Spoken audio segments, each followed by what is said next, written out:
It is said that today's video is based on the real and unforgettable story of a reporter's life, told in his own words. I am associated with a private channel. My job is to prepare feature reports for my support channel, which focuses on horror stories and mysterious buildings. My way of working is slightly different from others. I never ignore even the smallest details in my reports. During my assignments, I often come across strange and bizarre incidents. They brush right past me, very close, like the wind in my hair. I still clearly remember when I made the very first horror report of my career. It was about a mysterious building. That's when something strange happened. I was standing on the balcony with my cameraman, looking outside. Suddenly, I felt as if some animal was licking my foot with its tongue. Startled, I looked down at my feet, but there was nothing there. At that moment, I was gripped with fear. "What happened, sir? Why do you look scared?" the cameraman asked. "Do you see anything here?" I asked. "No, sir, there's absolutely nothing." But I could feel it, as if something was definitely there. Suddenly, my body felt like it was floating in the air. And then I began rising, drifting away from the balcony into the sky. Nader, my cameraman, was stunned by the scene, but he quickly took control and captured everything on camera. Then I felt a sudden jolt, and I began tumbling down rapidly toward the ground. Death was approaching me, moment by moment, but just before hitting the ground, my hand caught the balcony's grill pipe. I held onto it tightly, and it saved my life. Nadeem was amazed at what he had just filmed. He managed to shoot my entire fall perfectly, then quickly came down to help. The footage of me floating mid-air and falling to the ground became the talk of the town. When I heard people praising my bravery and the footage, my heart was filled with joy, and inside me a fire was lit. To do more, to push further. One time we were preparing a report about a haunted mansion in a village. While on the way, our vehicle suddenly stopped. The engine had overheated. There was no water left in the radiator. We didn't have any water, and there was no arrangement for it either. Trying to act brave, I picked up an empty gallon and went into the nearby forest in search of water. It was nighttime, and foolishly, I kept going deeper. Eventually, I spotted a pond as I moved closer to it. I got the feeling that someone was already there. I could hear footsteps on dry leaves. "Nadeem, are you trying to scare me again?" I called out, but I'm not someone who gets scared, so Nadeem didn't reply. The sound of footsteps on dry leaves continued steadily. I filled the gallon with water, and then, instead of returning, I began walking toward the source of the sound.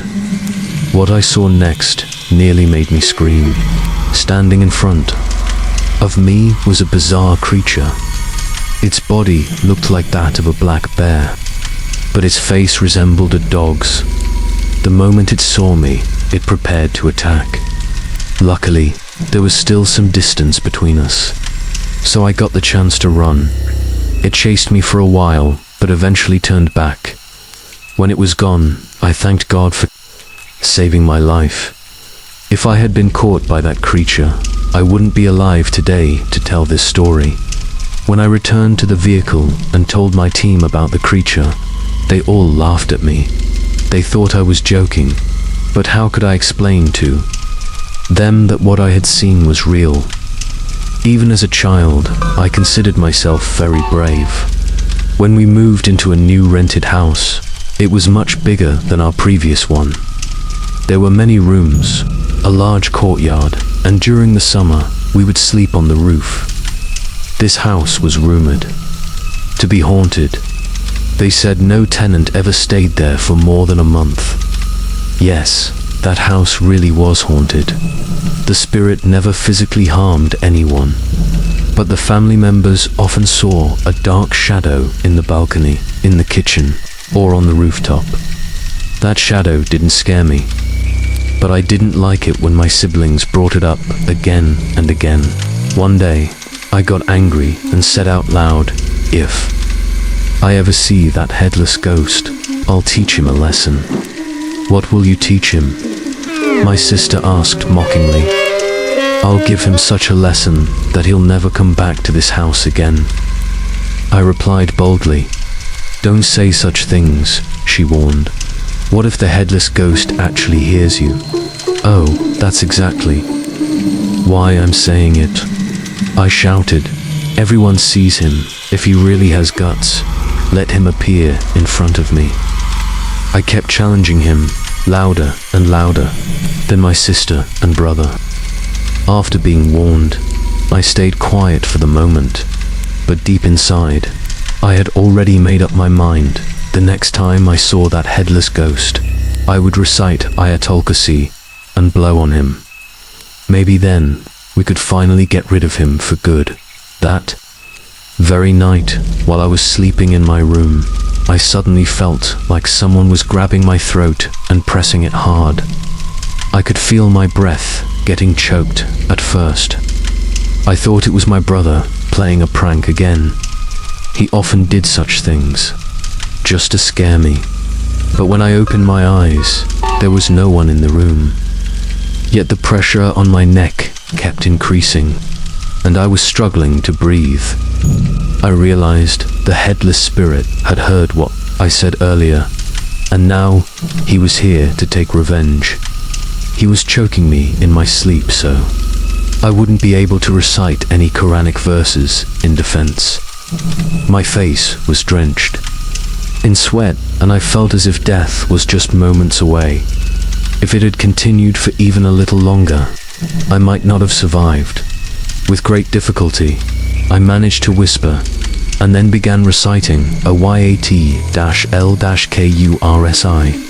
As I continued reciting the verse, the pressure on my neck started to ease, and then suddenly it stopped. I quickly got up from bed and drank some water as I caught my breath. I recited protective prayers, du'as, and blew them over my chest, then went back to sleep. In the morning, when I told my family what had happened, they were shocked. Strange incidents had already been happening to us ever since we moved into that house. Sometimes, we'd find our pet parrot dead in its cage. Other times, one of the rabbits or one of our pet cats, kittens, would be found. Lifeless, these eerie occurrences frightened our family so much that we ended up leaving that house within a month. Since childhood, I had always been drawn to strange and supernatural events. That's probably why I chose to pursue a career in horror-based reporting. Every week, my feature stories on haunted and mysterious places were telecast on our channel. My house servant, Shafi Mohammed, had been insisting for a while that I should come to his village to cover a massive, mysterious mansion located there. I used to joke with him and say, "If your mansion is so big, then you must also own land, right?" He would always reply, "Yes, sir, of course." "Well then," I would say, "if you have all that land, why are you even working here as a servant? Go and look after your properties in the village." He would always reply sadly, "Sir, I really want to go back and take care of everything, but..." Just before dying, my father warned me never to return to the village again. Not even by mistake.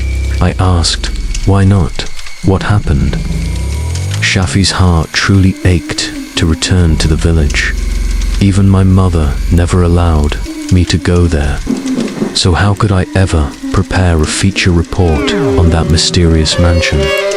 If you ever become serious about making a report on that haunted Haveli, he said, then just let me know. I won't tell my mother where I'm going. I'll simply say that my boss is taking me for a shoot somewhere else. In truth, I was curious to know what exactly had happened that made Shafi's late father strictly forbid him from ever going back to that village. Shafi's insistence was strong enough that I finally agreed to go with him and make a feature report when we departed for the village. Shafi was overjoyed. It felt like his long-standing wish was finally going to come true. Before we reached, I warned everyone strictly, no one should reveal that Shafi belongs to the family that once owned this mysterious mansion. He promised me he would tell no one. We reached the village around noon. The villagers welcomed us with such warmth. You'd think royalty had arrived. Apparently, our channel was very popular in that area, and my horror program had a strong following. So, when the villagers saw me and the cameraman, they guessed right away that we were here with a specific purpose. Several of them volunteered to take us to the haunted mansion in the daylight. We recorded shots of the mansion from outside and inside, and to be honest, it truly was a mysterious place. Out of all the haunted mansions I had seen in my life, this one was by far the most beautiful. Shafi Muhammad was so overwhelmed seeing the Haveli that it was as if he had found hidden treasure. He was carefully observing every detail, deeply lost in thought.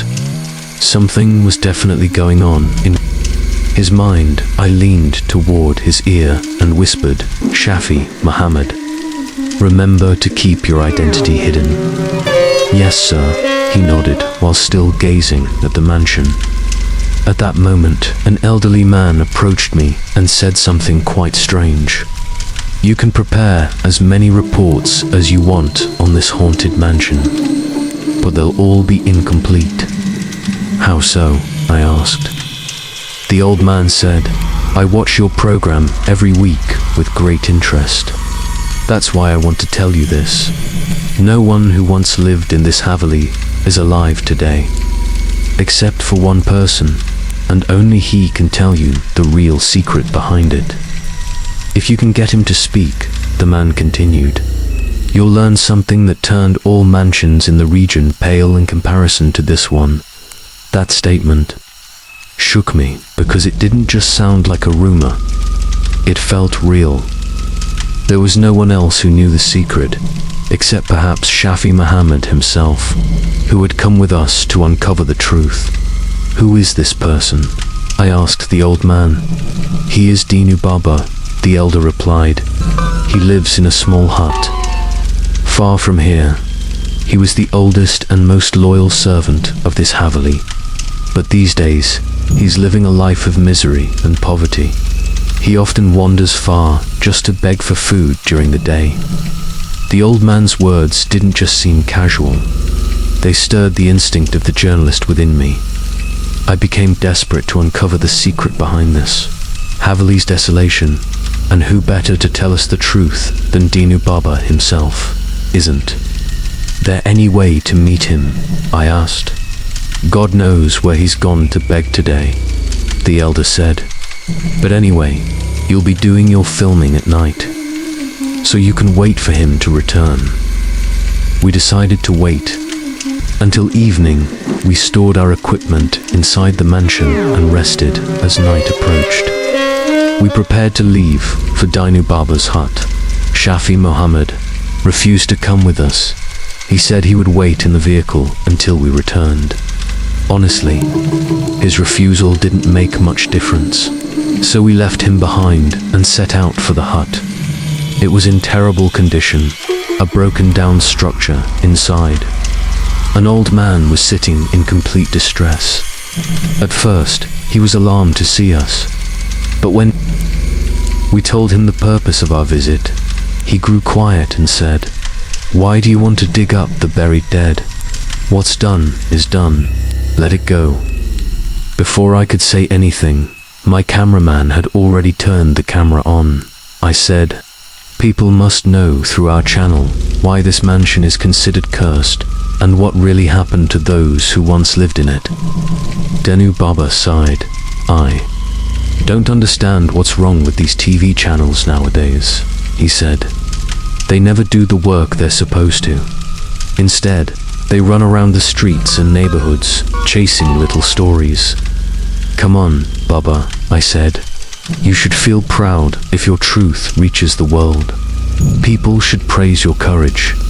But Baba was still reluctant. What's the point of digging up old stories? He muttered. Let the past remain in the past. Still, I pleaded with him. Baba, we've come to you with great hope. Only you can tell us what really happened. We've traveled a long way to get here. Please, as guests in your village, help us. Baba finally relented. All right, you are travelers, and we villagers treat travelers as guests, he said.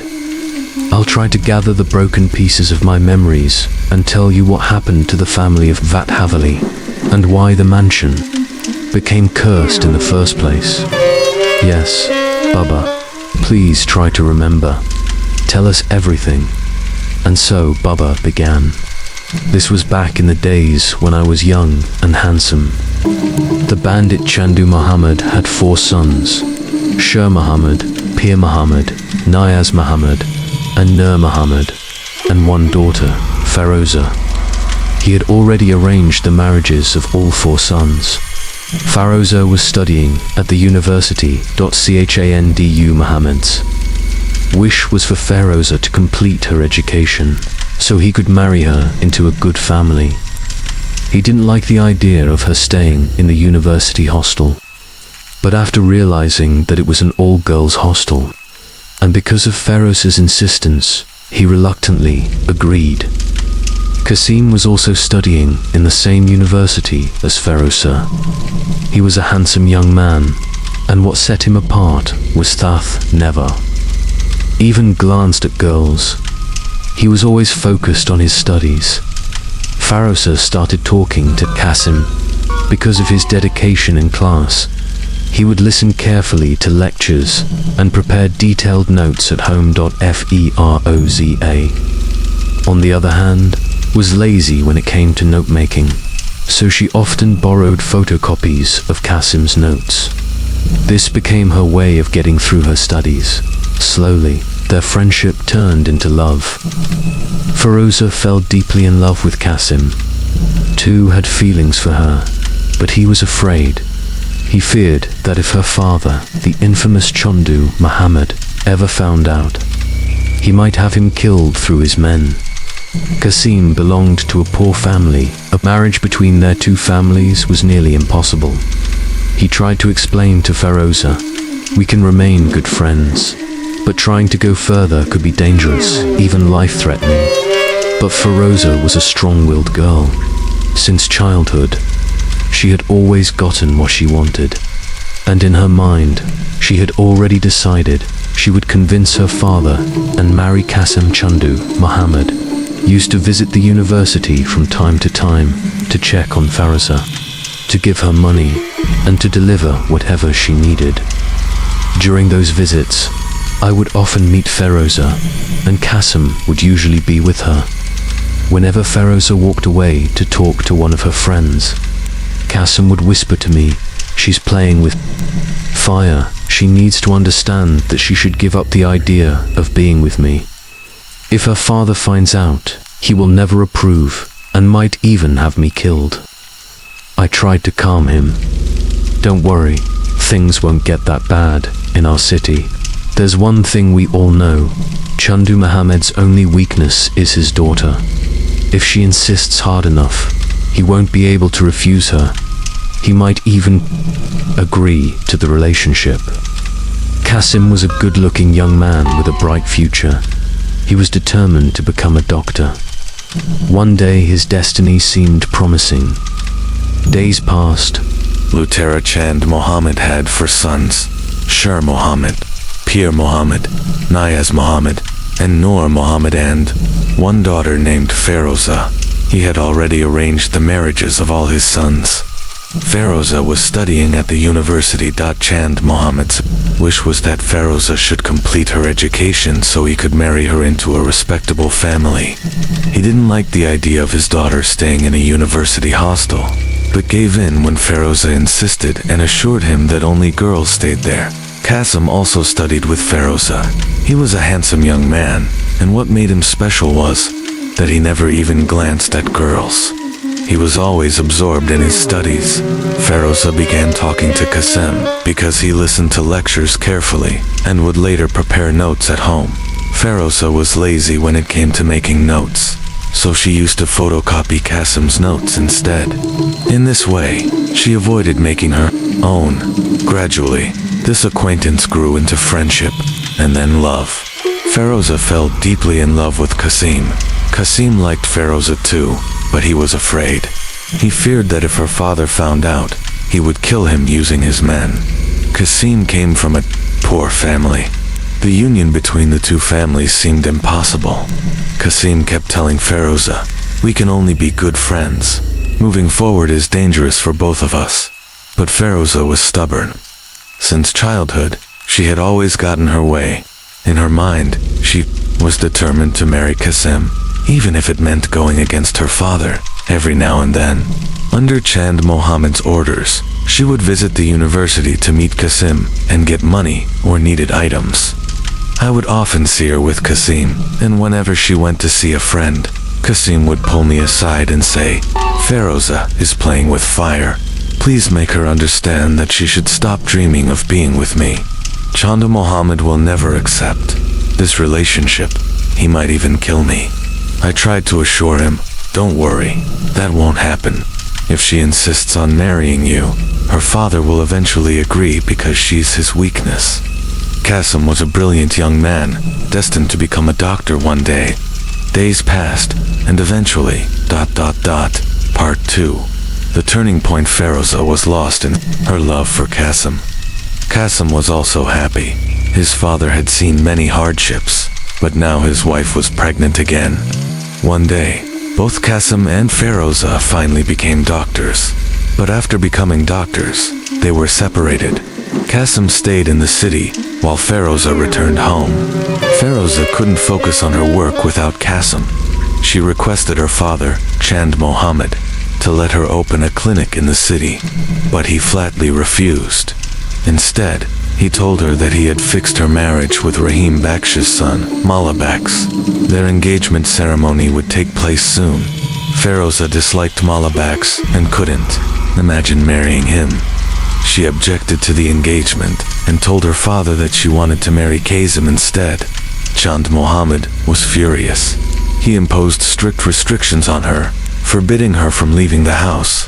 He told Rahim Baksh to proceed quickly with the engagement.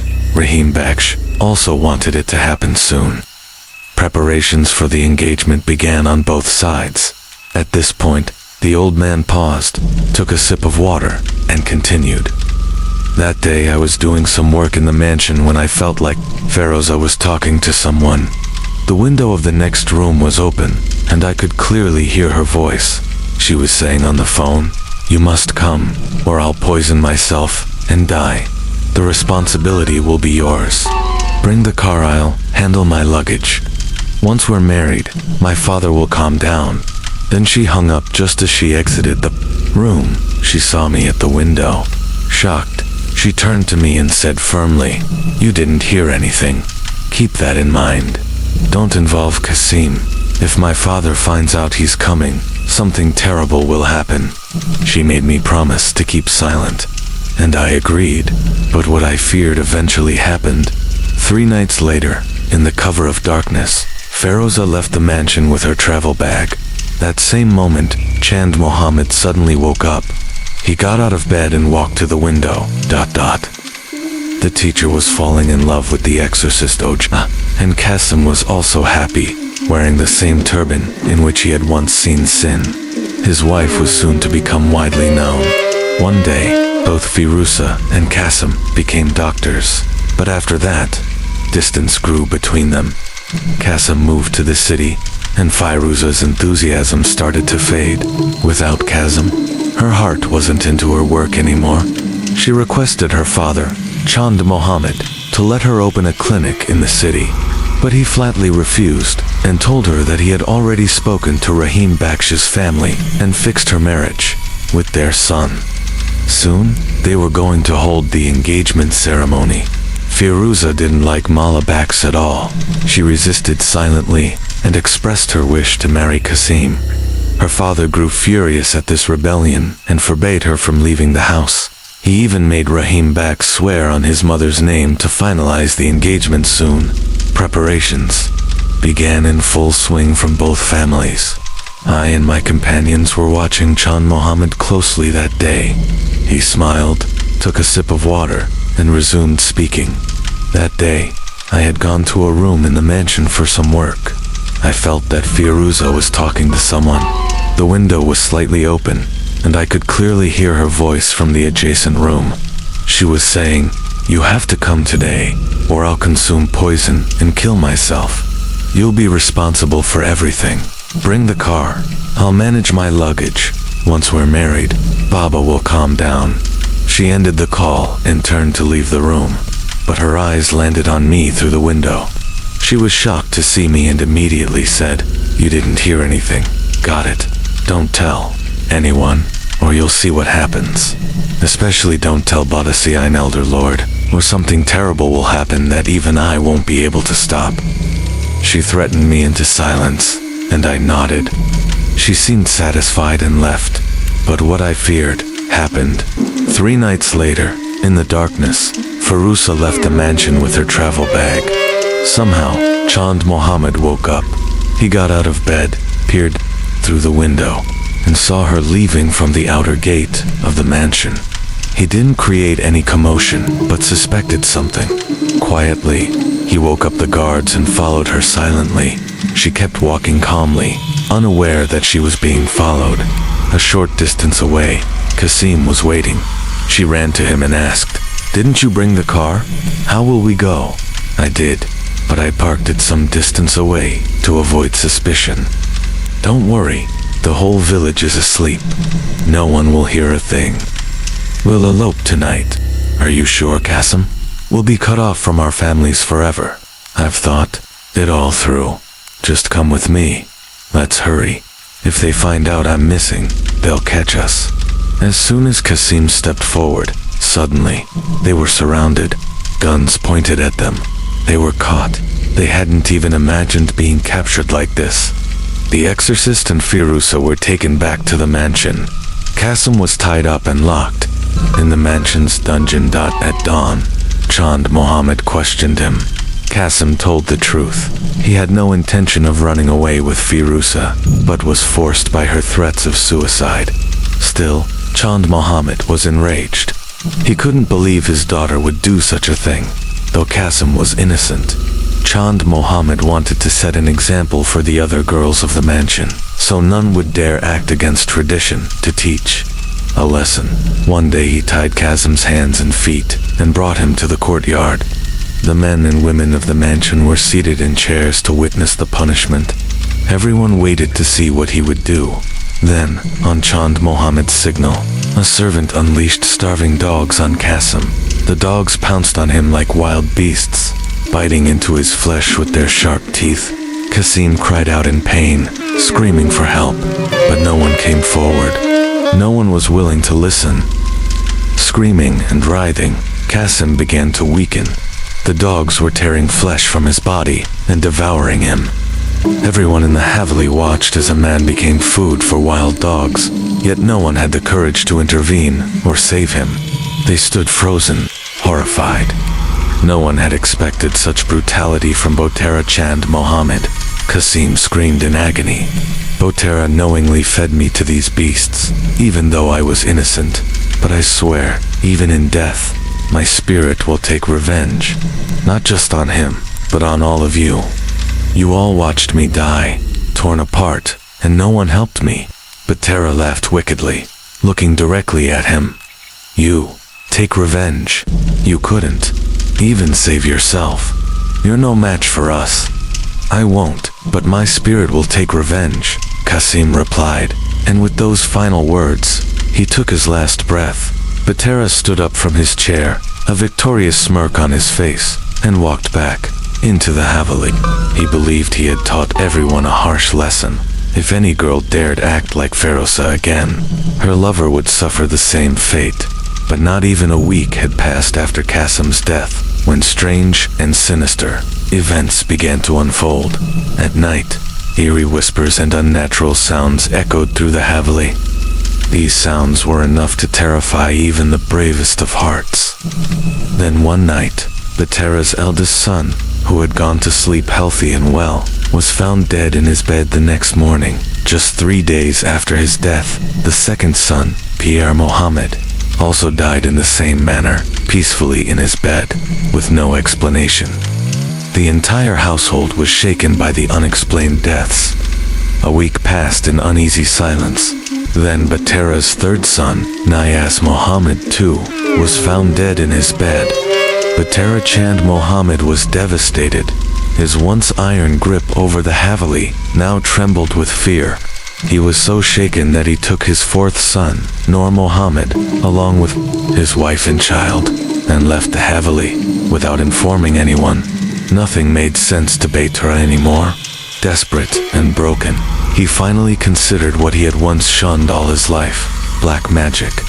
He, who had always stayed away from spiritual healers and dark arts, now had no choice but to turn to them for help. Early one morning, Batera called me and said, "You've seen the shrine of Emil Noisha, haven't you? It's not far from the village. Come with me right now. We need to go. We can't wait any longer." We had barely walked a short distance when, just then, someone came running, shouting, saying, "At it! Something has happened to Barossa. She's screaming terribly." A maid rushed in and informed them, and Batera turned around and hurried back into the Haveli. Inside, Feroza lay writhing on the floor like a fish out of water. Her pain was unbearable. Preparations were quickly made to take her to the city hospital, but before they could leave, she took her last breath. Batera had loved Feroza dearly. Her death shattered him. He lost his sanity. On the day of her funeral, while the villagers were gathered in the courtyard of the Haveli, Batera Chand Mohammed's wife suddenly fell from the gallery of one of the rooms and died on the spot.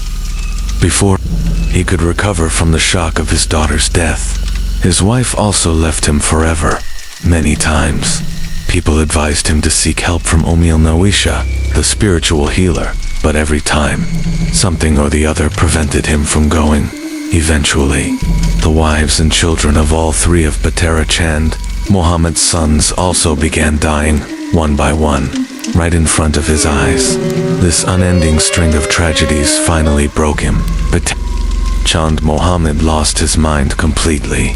He wandered the village like a lunatic, wearing torn clothes, covered in dust and dirt, muttering to himself.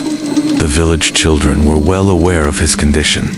They would run behind him, shouting, "The madman! The madman!" In response, Batera would laugh loudly and start throwing stones at them. Seeing him charge at them, the kids would scatter in fear. Then, one day, Batera Chand Mohammed's lifeless body was found near the main gate of the Haveli. It looked as though some savage beast had mauled him to death. Since the day of Batera's death, the Haveli has remained abandoned. No one dares enter it, not at night, not even during the day. After narrating all this, Baba paused and looked at me.